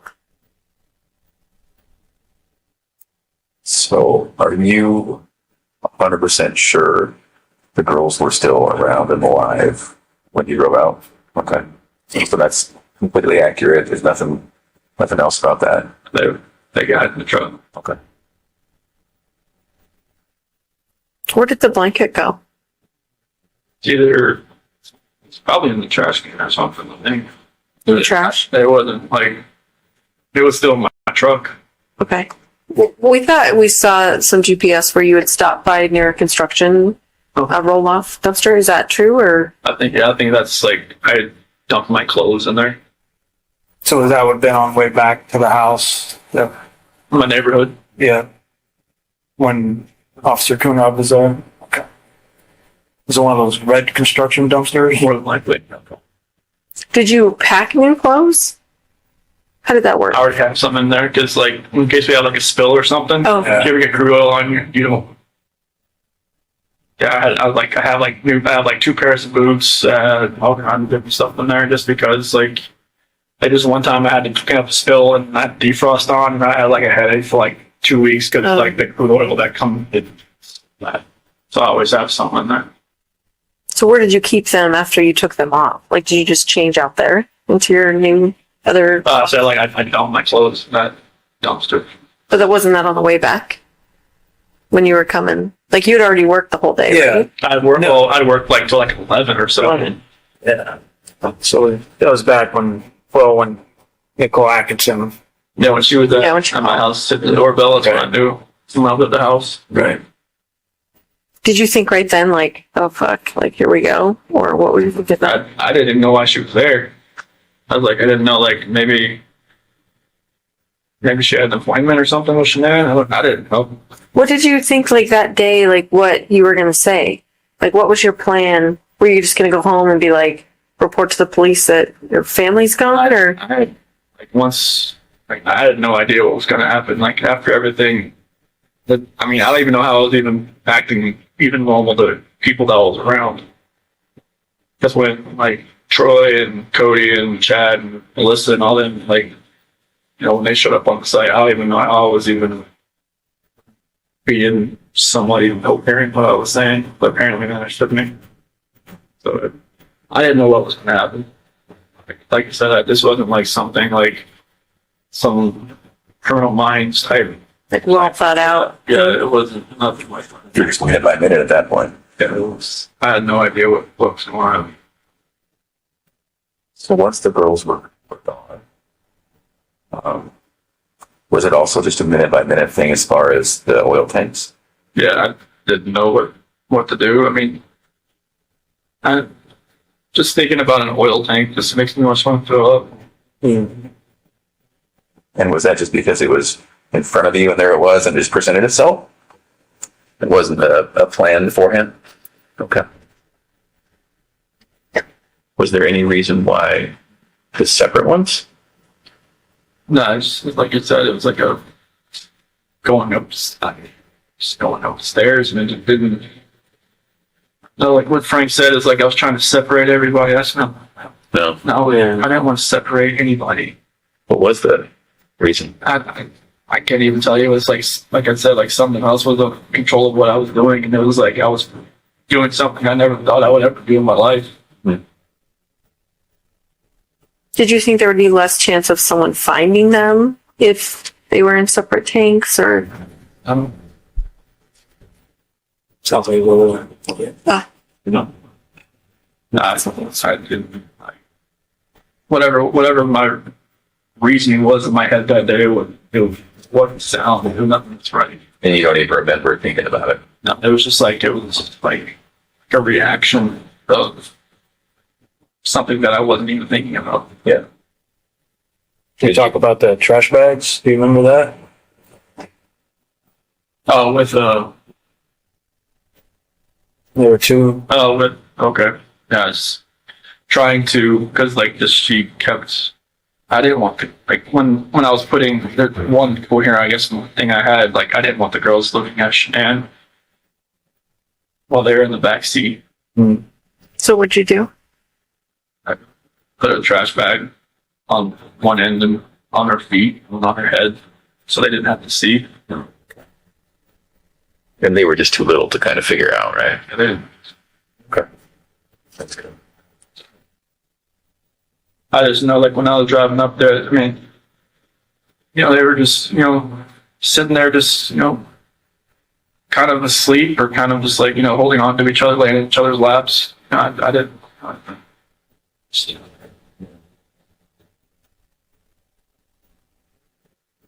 Do you remember having any thoughts or thinking about why not just putting them all together with Shanann? It was just happening so fast. I had no time to really thought that was my own. Okay. That wasn't like dutifully trying to separate anybody passing away, trying to keep anybody separate. That's and everything, Frank Sandy and Frankie said, like I don't hold it against them. I mean, they can hate me they have a right to hate me for the rest of their lives. They don't They, hate you. in fact, while we're on the subject, I speak with them weekly, and I told them that we were going to come here and then hopefully would speak with us. And they told me to tell you, understandably, they're devastated. But they actually said that they love you. They still love you. And Sandy explained it. You know, he's our son-in-law for 8 years. I can't just turn that off. So they don't hate you. They don't.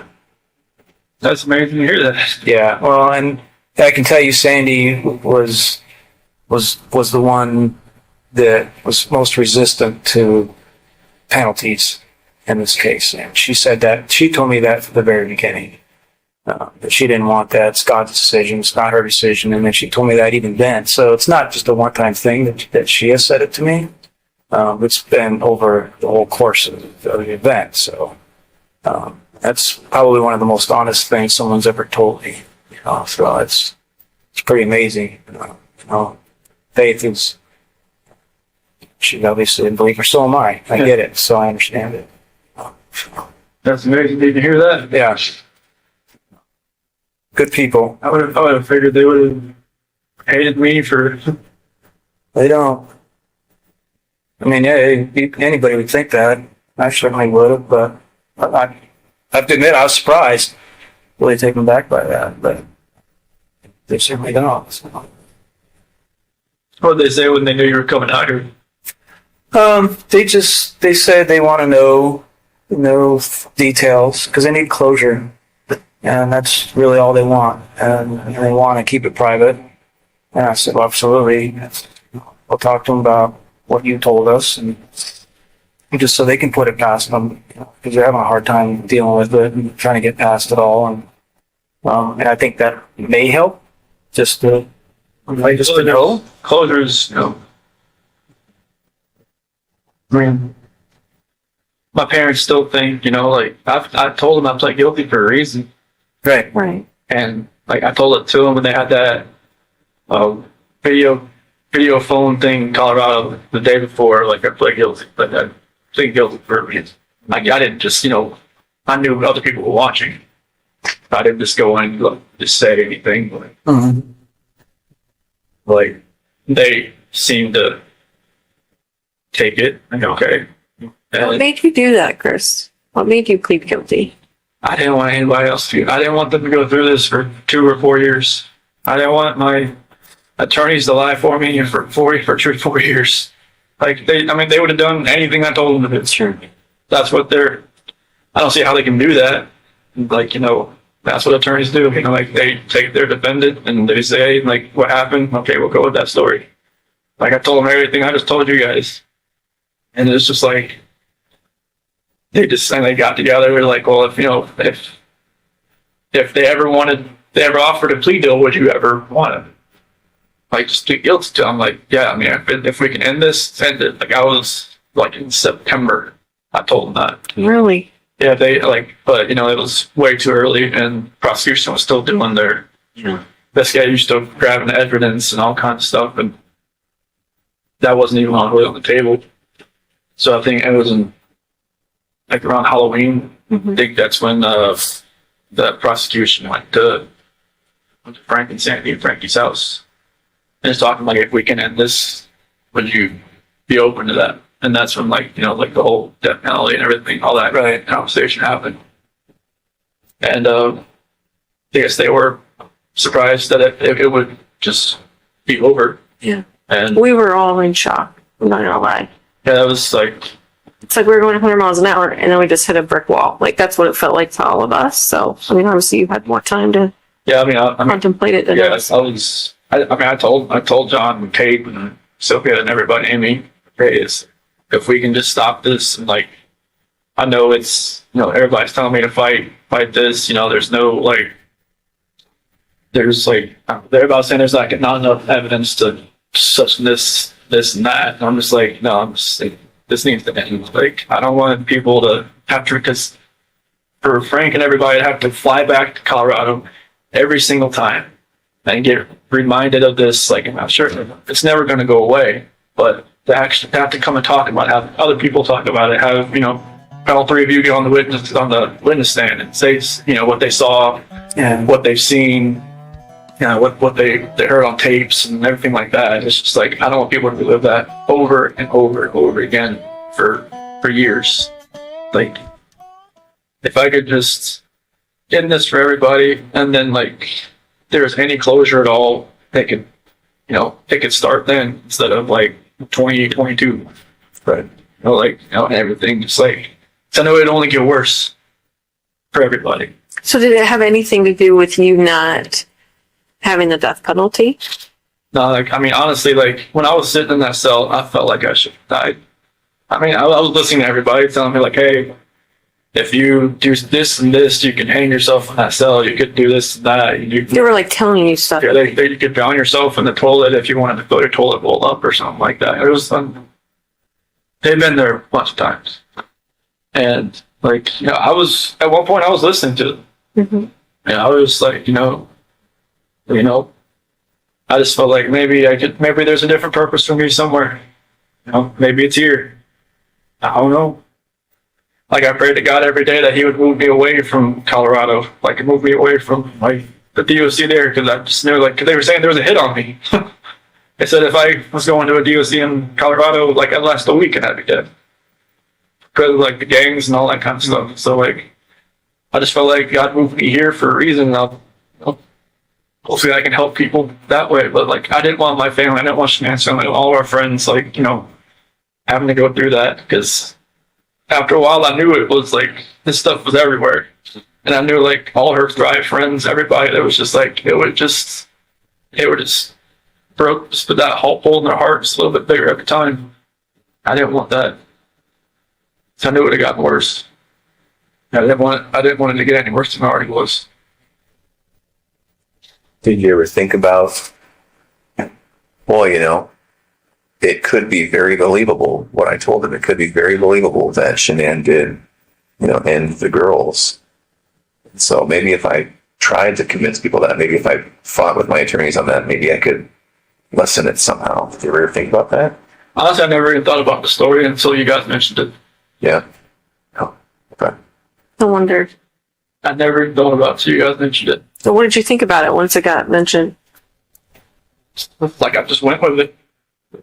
I didn't, like, I knew my dad was out there. I knew it was like, I knew they would probably believe it because, my mom and my sister just never really liked Shanann. I knew, like, I mean, through all this, like, I got letters from some of my friends that even said, when we went over to your house, we could see, Shanann was more of a dominant personality and more of like, hey, you're always helping with the kids and everything. Just, you're a great dad and everything. We could see, a couple things that I never saw or, whatnot. And even my best friend Mark can say, there's always, something, I didn't really get with Shanann. I was like, nobody ever told me any of this stuff, but okay. But yeah, I never thought about that story. And, that's what my attorneys were going with. And then, like, I think it was probably the second week I told them, like, what had really happened. What did they say after that? They were quiet. They were writing it down. They said they wouldn't judge me. So I told them. I told them everything that happened. And they, appreciated, like, I guess, most of the time, their defendant or their, defense don't, like, tell them actually what happened. No. Yeah. They just, tell them, all right, get me out of here. This is what happened. But I told them what happened. I didn't want them going, if this was going to go, like, anywhere in courts, I didn't want them to be under a false pretense and, like, get surprised. So I know, like, there was probably things that you guys probably knew that maybe if I lied to them and just told them, no, this is what happened, that it would have, like, made them look, foolish and stupid and just, like, unprepared. And I'm just like, this is what happened. And they, they appreciated me telling them that. So now they would be prepared. And that's when they were saying, like, if it was ever, if we ever went to them, the prosecution, and say, if we could end this, would I be open to it? I'm like, if it could end, then I know there was like, wasn't her phone found on the couch or in between the couch cushions? Like, did you plant all that stuff? just threw it in there. You just threw it in there? Why did you do that? I don't know what was going on that morning. Like, even like, her watch, her phone, like, that was actually like, if I'd planned this, I would probably just take it out to the field, and, you know. But What about her ring and stuff? What were you thinking about that? it's like, you know, maybe she actually really wanted a divorce. Maybe she didn't want to fix it. Just put it there on the counter. She took it off? Or did you take it off? I took it off. Okay. Oh, so that would look like she was saying, I want a divorce, I'm leaving it here when I take it off. I see.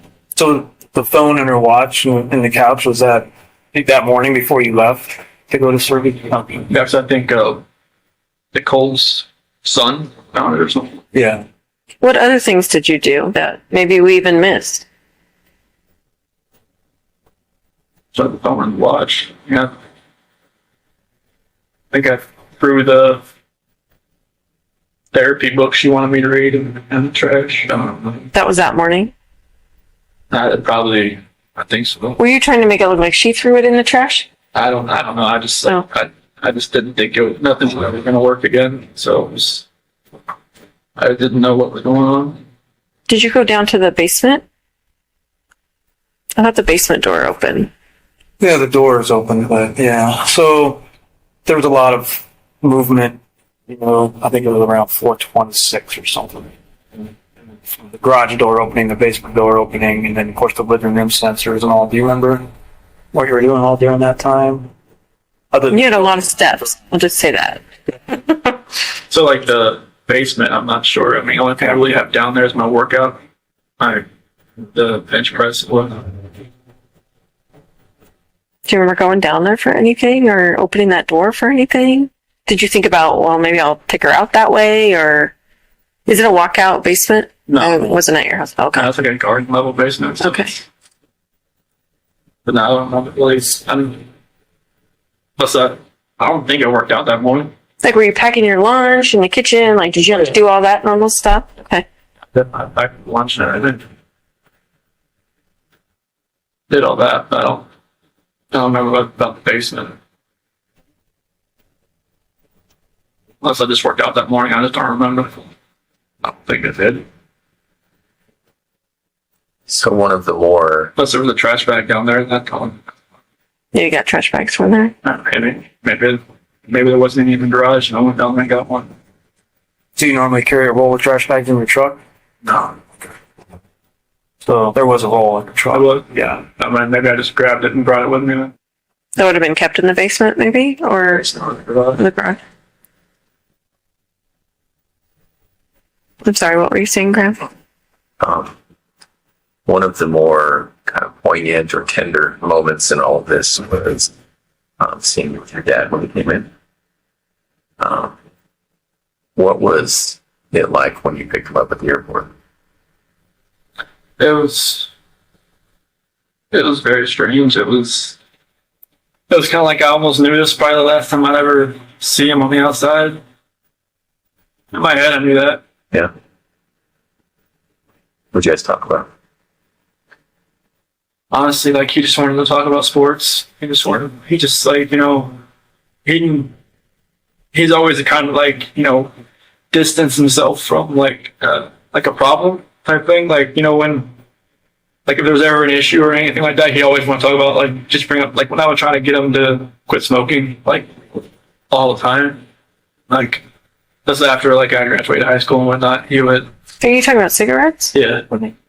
And he would always, like, just change stuff. He's like, oh, you never happened in the race, football, or something. I mean, he just never wanted, like, you know, he said, okay, oh, yeah, I'll get to it. And he was, boom, something else. And, you know, I just kind of felt like it was kind of like that, you know, like he maybe asked like a few questions, like, you know, do you know where they're at? And do you think, you know where they're at or anything like that? I just, you know, don't know. And then, like, just want to talk about sports and just, like, normal things. Just kind of, I'm not sure if he maybe knew anything, you know, maybe he kind of figured out something maybe happened and just wanted to talk to me. That's the son. Is it possible he saw that you were in a stressful situation and wanted to do what he always did? Make Yeah. things comfortable. I think that was a good way to put it. I bet you picked up a lot of that from him. Yeah, because stressful situations, like, I mean, the gray hair didn't show it, but like, try not to be in stress. But, you know, it's like, you know, I worked on cars, there's a lot of stress. Because it's always, you know, it's on commission. You know, you get paid what you do, not by showing up. So, you know, with Anadarko was a little less stressful. You know, I got paid just to be there. But, you know, Was your dad's marriage like yours and Shanann's marriage, as far as like your dad was the more passive one and your mom was the yeah, more mom dominant? was always the more aggressive one. Was she like Shanann in a way? I mean, were you attracted to Shanann because she was kind of like how your mom and dad's relationship was, or? It was like, you know, it almost mirrored like her mom and dad's relationship, honestly, because her dad's like my dad. Because they're both like kind of calm and cool. Like I could see that, yeah. mom's very. Sandy rules that roost. Oh yeah, yeah, very. And it's just like, you know, I kind of related it to that because like her mom always said like she always told Shanann that she would marry somebody else kind of like her dad. And I felt like I was kind of like her dad. I mean, I wasn't like, you know, I couldn't build a lot of things he could, but you know, our personalities were kind of like, you know, I was always so. I think he really liked me the first time he met me because like I was helping Shanann with this. She had got this car from the dealership that she worked at, and she was driving around and felt like, you know, the wheels might fall off. And I pulled over where her dad was, and I was like, I got underneath it, jacked it up, and I was like, you know, trying to fix everything. He's saying like any other guy she ever dated would have just like stood by and watched me do it. And so I think that's when she really like kind of like me. Good to you. It's like I was always wanting to help people, not to hurt anybody. Well, and you helped her all through her lupus, and you're at the colonoscopy, and you're jacking up the car. Yeah, I did. I mean, anytime she had an issue with like Carter at the Dirty South Customs, like I would just go out to work, see what I could do with it. You know, I would just do whatever I could to help. Yeah. Well, and I think one of the reasons Frank and Sandy work so well is because Frank let Sandy be Sandy. Yeah, And they probably both gone on you that you let Shanann be Shanann. yeah. I just like, you know, I didn't try to change her. Right. Like I just let her be, you know, who she is. Yeah. She's like, you know, she's gung ho. She's, you know, she knows what she wants. She's gonna go get it. Yeah. And I didn't say, hey, you know, you can't do that. And that's what her first husband. Yeah. She controlled everything. He tried to be Sandy. And it didn't work. And she turned into almost like me. She was like, she just kind of like played back and just kind of like let him do what he was doing. Then I think she learned after that she can just be herself. And with me, she could definitely be herself. Yeah. So that's how it worked.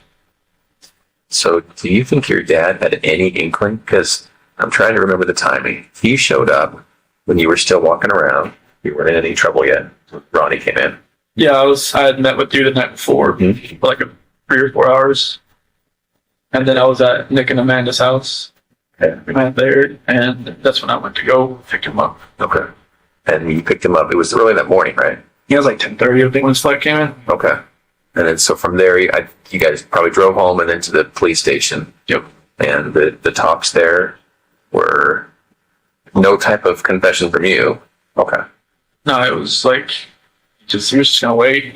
I Okay. told him, like, you know, you hungry? There was like that barbecue joint down the street. Like, you know, it's good. And was, you know, he told me he never left. He didn't. I wasn't lying. Yeah. He was faithful. He was. I mean, I don't know how he lasted that long without food. We ended up giving him food. Yeah, Oh, okay. He was great. And the reason I ask is because when I look back and watch the video, now knowing what I know after talking to you today, I can see how genuine he was. But I just didn't know if you guys had come up with some sort of plan. Okay. No, we never even talked. I know about that. If I had told him anything, he would have probably just told me to tell him right away. I think you're right. Now, he would have still loved me either way, but he would have told me, you need to tell him, like, right now. Yeah. Like, you don't need, I mean, I didn't think I was going to be there for 14 or however long it was, like 10 hours or something. That day. You were there a long time. Yeah, but it was, he would have told me just to say, just to tell you. Did you know walking in there that you were going to tell us? Or did you think? I didn't, I mean, I knew there was a reason you brought me back in. I know, well, for the, What you think about the polygraph? that was horrible. Why did you say I that? don't know how you do that. Why do you say that? Because Tammy's a torturer. I'm not. No, like, I mean, Tell me. You answered, oh, you ask me questions for like 3 or 4 hours beforehand, and then you do the polygraph, and it's like you just break down somebody's brain to where like Too much or what? Jello, and it's just like I know it's you guys have a job and you have a plan, and that's what we executed it. So she's thorough, right? There's just there's no way to get out of there without the truth. No, I mean I kind of knew like where